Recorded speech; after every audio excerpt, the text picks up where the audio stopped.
आज है 12 नवंबर 2023 दिन रविवार। नमस्कार, सुप्रभात। न्यूज छत्तीसगढ़ में आपका बहुत बहुत स्वागत है। इससे पहले आप छत्तीसगढ़ के कौन से जिले से न्यूज को देख रहे हैं, कमेंट में हमें जरूर बताइए। साथ ही डेली अपडेट रहने के लिए चैनल को सब्सक्राइब जरूर करें। सीएम बघेल की सीट पाटन में चाचा भतीजे के बीच हार जीत का अंतर कम करेंगे अमित।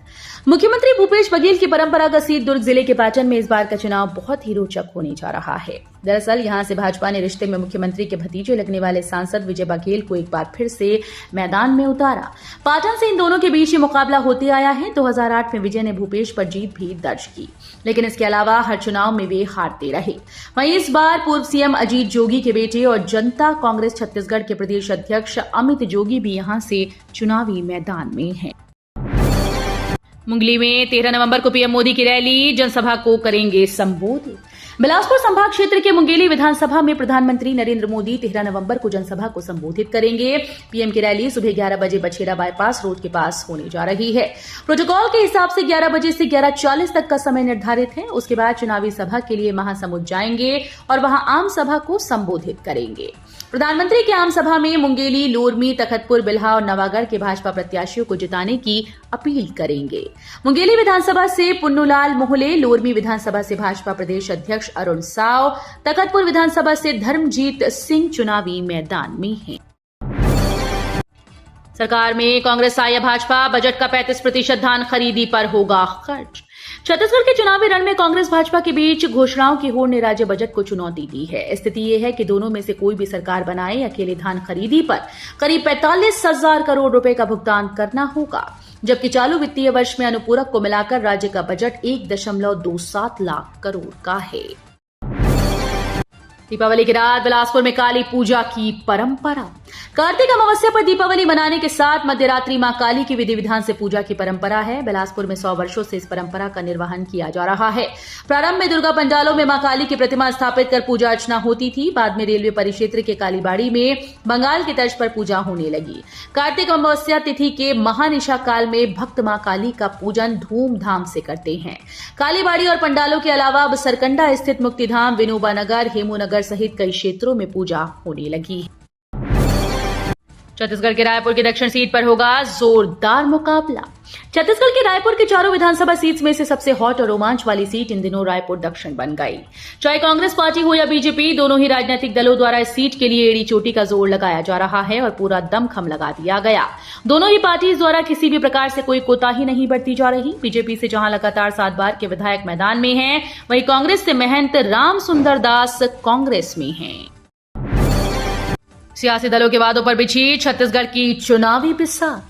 किसानों की कर्ज माफी, भूमिहीनों को पैसा, सस्ता सिलेंडर, गरीबों को घर, पुरानी पेंशन स्कीम, धान खरीद के लिए रिकॉर्ड तोड़ भुगतान, कर्मचारियों के लिए डीए की अतिरिक्त किश्त। छत्तीसगढ़ की चुनावी बिसात इन और इन जैसे तमाम वादों की जमीन पर बिछी है। 17 नवंबर को राज्य में दूसरे और अंतिम चरण में 70 सीटों पर मतदान से पहले रायपुर शहर और आसपास के वोटर इनकी गिनती कर रहे हैं, क्योंकि ऐसे ज्यादातर वादों में भूपेश बघेल के नेतृत्व वाली कांग्रेस और प्रधानमंत्री नरेंद्र मोदी के चेहरे को सामने रखकर उनकी सरकार को चुनौती दे रही भाजपा की स्थिति एक जैसी है।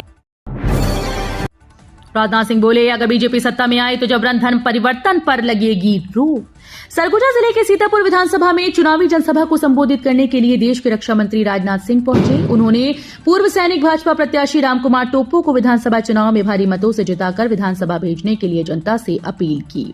इधर केंद्रीय मंत्री ने प्रदेश की कांग्रेस सरकार पर जमकर निशाना साधा। राजनाथ सिंह ने कहा कि देश के प्रधानमंत्री नरेंद्र मोदी का नया छत्तीसगढ़ बनाने का सपना था, वो पूरा नहीं हो पाया। कुछ दिन में दूध का दूध और पानी का पानी हो जाएगा। रायपुर उत्तर विधानसभा सीट का चुनावी रण रोचक, भाजपा कांग्रेस को भितरघातियों से खतरा। छत्तीसगढ़ के रायपुर के उत्तर विधानसभा सीट का चुनावी रण रोचक होता जा रहा है। यहां भीतरघाती ही दोनों प्रमुख पार्टीज को नुकसान पहुंचाते दिखाई दे रहे हैं। कार्यकर्ता व्यवस्था यानी लिफाफा नहीं मिलने को लेकर कार्यकर्ताओं में नाराजगी अब खुलकर सामने आ रही है।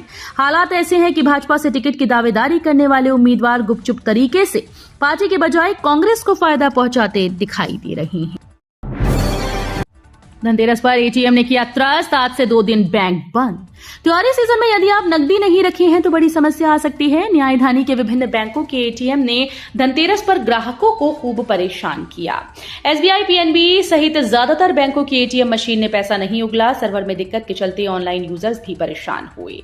शनिवार से 3 दिनों तक बैंक में अवकाश रहेगा। शनिवार को माह का द्वितीय सप्ताह, फिर रविवार और सोमवार को गोवर्धन पूजा की छुट्टी रहेगी। दिवाली पर रंगोली बनाने से मां लक्ष्मी होती हैं प्रसन्न। इस बार 50 ट्रक से अधिक की खपत। दीपावली पर प्रत्येक घर के मुख्य द्वार, आंगन को सजाने के लिए आकर्षक रंगोली बनाने की परंपरा चली आ रही है। वैसे तो 7 रंग प्रमुख होते हैं, लेकिन 50 से अधिक रंगों से युक्त रंगोली का बाजार सज चुका है। धनतेरस से लेकर कार्तिक पूर्णिमा, देव दीपावली तक लगभग 15 दिन रंगोली सजाई जाएगी। मुख्य बाजारों के अलावा गली मोहल्लों की दुकानों में भी रंगोली को युवतियां पसंद कर रही हैं। केवल राजधानी में ही 50 ट्रक से अधिक रंगोली का बाजार है। लगभग 2 करोड़ रुपए की रंगोली सजाई जाती है। गोल बाजार के प्रसिद्ध दारोगाजी रंगोली वाले के संचालक हाजी मोहम्मद जाहिद भाई बताते हैं कि रंगोली कई प्रकार से बनाई जाती है। इसमें आटा रंगोली, रेत रंगोली, साबुदाना रंगोली, भूसा रंगोली, फूल पत्तियों की रंगोली, धान की रंगोली, विविध अनाजों की रंगोली, पत्थर को पीसकर बनाई गई रंगोली प्रमुख। भाजपा ने 5 शक्तिपीठों को जोड़ने और रामलला के दर्शन कराने के नाम पर खेला दांव। विधानसभा चुनाव के लिए घोषणा पत्र जारी करने के बाद भाजपा ने हिंदुत्व के मुद्दे को और आगे बढ़ाया। इसमें भाजपा ने 1000 किलोमीटर लंबी शक्तिपीठ परियोजना की घोषणा की। छत्तीसगढ़ में 5 प्रमुख शक्तिपीठ, रतनपुर में महामाया, चंद्रपुर में चंद्रहासिनी, डोंगरगढ़ में बमलेश्वरी, दंतेवाड़ा में दंतेश्वरी देवी और अंबिकापुर में महामाया है। त्योहारी सीजन ट्रेन फुल, अगले 15 दिनों तक सीट मिलना मुश्किल। अब अगले 15 दिनों के लिए यात्रियों को कंफर्म टिकट नहीं मिल पा रहा। दिवाली के बाद छठ पूजा है, ऐसे में लोग अपने घर जाने के लिए टिकट बुक करा रहे हैं। रायगढ़ जिले में ज्यादातर यूपी बिहार के लोग निवास करते हैं, ऐसे में छठ उनका प्रमुख पर्व है। जाने के लिए रोजाना सैकड़ों की संख्या में टिकट बुक कराने पहुंच रहे हैं, जिसके कारण ट्रेन में वेटिंग की कतार लगातार बढ़ती जा रही है। वेटिंग 200 के ऊपर पहुंच गई। त्योहारी सीजन में ट्रेन में सीट फुल हो गई। यात्रियों को कंफर्म टिकट नहीं मिल पा रहा है। कारोबारी के ठिकानों पर आयकर विभाग की जांच पूरी। टैक्स चोरी के संदेह के आधार पर आयकर विभाग द्वारा पटाखा कारोबारी और माइनिंग कारोबारी के ठिकानों पर चल रही जांच पूरी हो गई। बताया जा रहा है कि विभाग को तलाशी के दौरान उनके ठिकानों से 5 करोड़ की गड़बड़ी मिली। कारोबारी समूहों द्वारा कच्चे में बिलिंग कर टैक्स चोरी की जा रही थी। आयकर विभाग द्वारा इन कारोबारी समूहों के ठिकानों पर तलाशी के दौरान इनके दस्तावेज मिलने के बाद इसे जब्त कर लिया गया। कोरबा में हाथियों का आतंक, डर से नेता नहीं कर रहे चुनाव प्रचार। छत्तीसगढ़ को मिलाकर इस महीने 5 राज्यों में चुनाव होने हैं। इसके लिए सभी पार्टीज के नेता जोर शोर से प्रचार करने में जुटे हैं, लेकिन छत्तीसगढ़ के कोरबा जिले के विधानसभा रामपुर में हाथियों ने आतंक मचा रखा है, जिसके चलते नेता डर के मारे प्रचार नहीं कर पा रहे।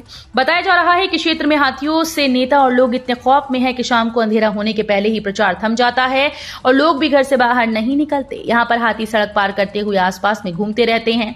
इसी के साथ किसी भी राजनीतिक दल का नेता अपनी जान जोखिम में डालकर चुनाव प्रचार नहीं करना चाहता।